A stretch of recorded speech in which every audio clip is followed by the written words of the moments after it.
राजनीतिक गतिविधियां आर्थिक नीतियों से समर्थित नहीं होती हैं तो उनकी उम्र लंबी नहीं होती, कभी नहीं हुई है। तात्कालिक फायदे आपको मिल सकते हैं, आपको मिलता हुआ दिखाई पड़ सकता है, लेकिन यह तय है कि इनकी उम्र लंबी नहीं होगी और परिणाम भयावह होंगे। इतिहास गवाह है इन चीजों का। अगर आपके नेतृत्व में आर्थिक रूप से आपका समाज संपन्न नहीं हो रहा है, राकेश अचल जी ने बात बहुत सही कही कि अगर भले आदमी सड़क पर चिल्ला नहीं रहा हो, लेकिन जितने रुपए में वह कल 100 ग्राम तेल लेकर के आता था, उतने ही रुपए में वह 50 ग्राम तेल लेकर के आ रहा है, तो उसको महसूस तो कर ही रहा है ना, और वक्त आने पर उसको बताएगा। दूसरी चीज कि जब एक मुख्यमंत्री, किसी राज्य का मुख्यमंत्री कि राज्यों को किसी कारपोरेट को उपकृत करने के लिए 3 गुना कीमत पर कोयला खरीदने के लिए मजबूर किया जा रहा है, तो यह बताता है कि राजनीतिक रूप से भी आप कितने कमजोर हो रहे हैं। इसका ही परिणाम आपके सामने आएंगे। दूसरी चीज कि आप आर्थिक स्थितियों से, ये ठीक है कि आज जब तक आपकी जेब में पैसा है, श्रीलंका के लोगों ने अचानक थोड़े हंगामा कर दिया, यह कई सालों से स्थिति चल रही है।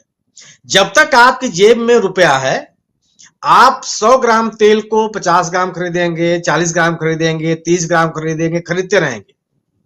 लेकिन जब आपके हाथ से स्थिति बेकाबू हो जाएगी कि आप उसे खरीदने लायक ही नहीं बचेंगे, तो जाएंगे कहां आप? तो और यह स्थितियां बहुत दूर नहीं होती हैं। ऐसा नहीं कि इसको आने में सदियां लगती हों, बहुत ही कम समय में चीजें सामने आ जाती हैं अगर आपने इनको नियंत्रित करने की कोशिश नहीं की।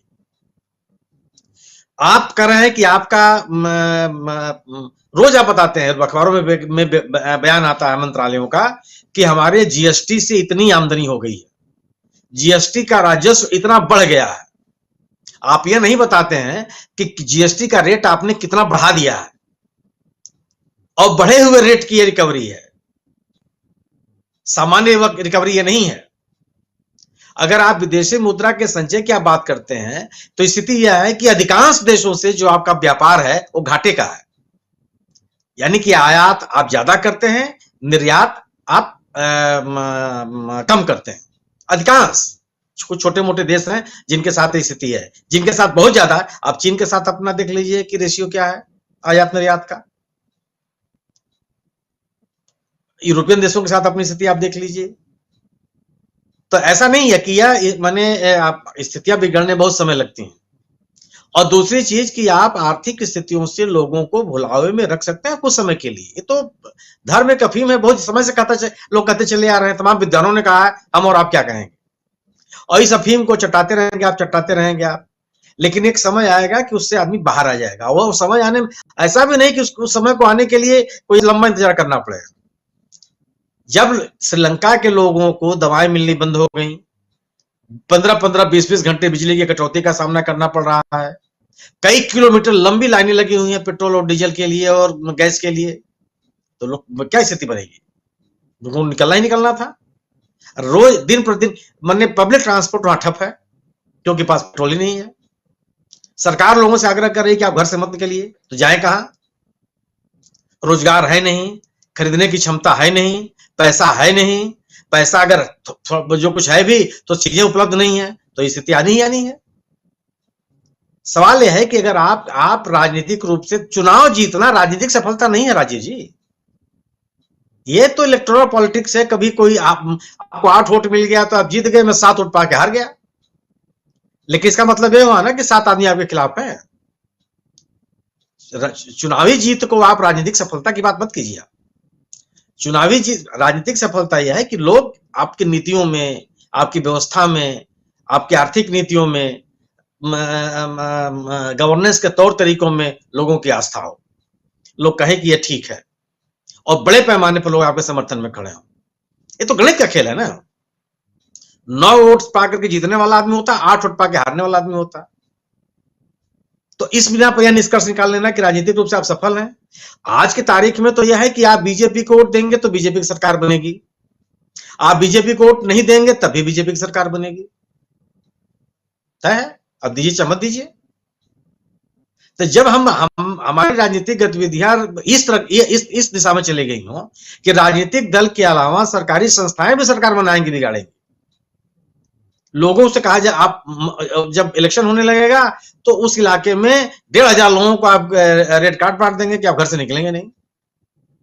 आप अपने घर से निकल करके चले भी गए तो वोट देकर चुपचाप घर में चले आइए। पड़ोसी से ही मत कहिए कि साहब तुम भी जाके वोट दे आओ। ये राजनीतिक सफलता थोड़े है, यह राजनीतिक प्रबंधन है। और प्रबंधन, देखिए, नेता होना अलग बात होती है और प्रबंधक होना अलग बात होती है। प्रबंधन में तो आप एकदम चतुर खिलाड़ी, इसमें कोई बहस नहीं है। कौन बहस कर सकता है आपसे?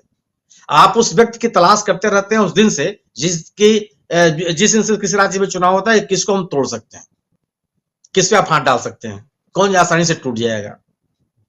तो राजनीतिक प्रबंधन के कौशल के लिए तो पूरा देश आपके सामने नतमस्तक है। लेकिन ये आपकी राजनीतिक सफलता है, ये तो तमाम विद्वान से असहमत है। और आपकी यह चुनावी सफलताएं भी दीर्घकालिक नहीं हो सकती जब तक आपकी आर्थिक नीतियां आपके समर्थन में खड़ी न हो। गवर्नेंस किस बात की होती है? गवर्नेंस केवल इस बात के लिए थोड़ी होती है कि सफाई अभियान चला दीजिए और ये कर दीजिए और वो कर दीजिए। आईवाश नहीं है प्रबंधन। लोगों की जरूरतों को पूरा करना, उनकी मौलिक आवश्यकताओं का ध्यान रखना, शिक्षा, स्वास्थ्य, कृषि, आधारभूत संरचनाओं का विकास, आर्थिक गतिविधियां, रोजगार, इन चीजों का ध्यान रखना, यही तो गवर्नेंस है। और कौन सा गवर्नेंस है? और अगर आपने अगर आपने इसकी अनदेखी की तो आपकी आर्थिक नीतियां, अर्थव्यवस्था की चौपट होगी। जब रोजगार नहीं होगा, लोगों के पास पैसे नहीं होंगे, उनकी क्रय शक्ति नहीं होगी, उत्पादन नहीं बढ़ेगा, औद्योगिक इकाइयां उत्पाद करके भी अपने सामान को बेच नहीं पाएंगी, तो किस बात के लिए आप रहे गवर्नेंस आपकी है? तो राजनीतिक सफलताओं के लिए आप बिल्कुल मत ये कहना उचित नहीं होगा कि आप राजनीतिक रूप से सफल हैं। राजनीतिक रूप से तब तक आप सफल नहीं है जब आप आर्थिक रूप से, आपका समाज सफल नहीं, आर्थिक नीतियां आपकी इस तरह से सशक्त नहीं है। विदेशी निवेश क्यों आ जाएगा आपके पास, जरा मुझे बताइए तो आप। अगर मुझे यह पता हो कि इस बैंक में पैसा जमा करने से मेरा पैसा सुरक्षित नहीं रहेगा, तो आप बैंक में नहीं जमा करने जाएंगे, उद्योग लगाने के बाद छोड़ दीजिए। हम इस समय यहाँ पे 6 लोग बैठे हुए हैं। कोई ये बता दे कि डिस्ट्रिक्ट कोऑपरेटिव बैंक में कोई पैसा जमा करने जाता है, ग्रामीण विकास बैंक में कोई पैसा जमा करने जाता है?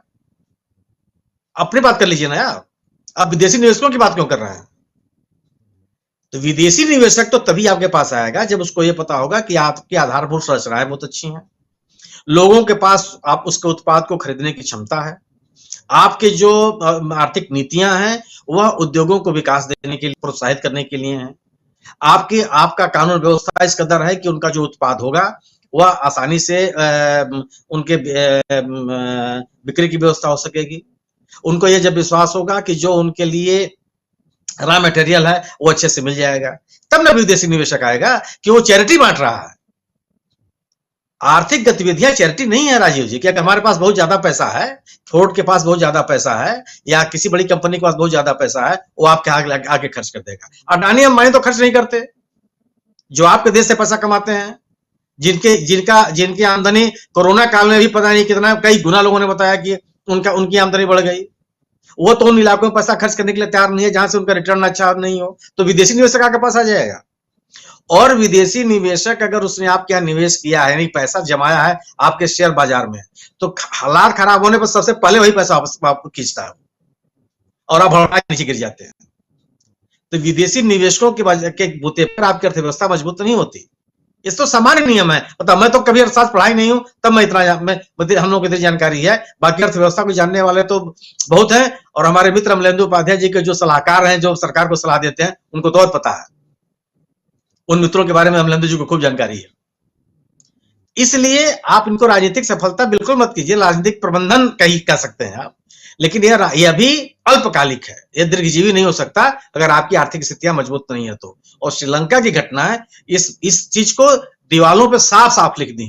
अगर आप नहीं पढ़ पाते हैं तो कृपया अपने आंख के चश्मे को बदलिए। जी जी जी बिल्कुल, बहुत